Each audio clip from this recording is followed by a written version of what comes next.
Welcome to our channel. Today we how to authorize a Bose Smart Soundbar using Bose Music app. Quick tutorial step by step clearly. Open the Bose Music app on your smartphone or tablet. Ensure that your Bose Smart Soundbar is plugged in and powered on. Connect your device to the same Wi-Fi network that you want your soundbar to use. In the app, tap on Sign In if you already have a Bose account, or choose Create an account if you are a new user. Follow the on-screen prompts to complete the sign-in or account creation process. Once signed in, select the option to add a product. Choose your Bose Smart Soundbar from the list of available devices. The app will begin searching for your soundbar. Once it finds the soundbar, select it to proceed. Follow any additional on-screen instructions to connect your soundbar to Wi-Fi. You will see a confirmation once the connection is successful. Once authorized, you can customize your soundbar settings from the app.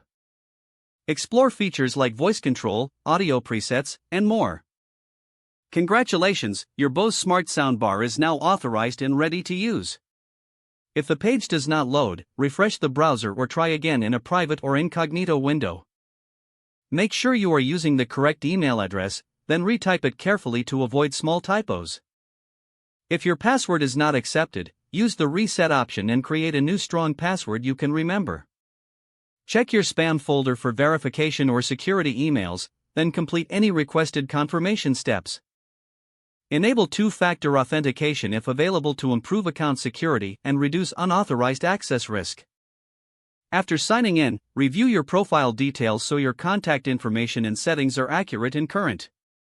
If you see an error message, note it down and try again after restarting your device and internet connection.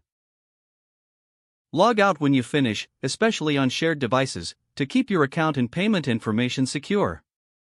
If the page does not load, refresh the browser or try again in a private or incognito window.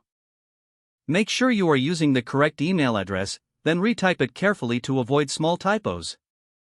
If your password is not accepted, use the reset option and create a new strong password you can remember. Check your spam folder for verification or security emails, then complete any requested confirmation steps.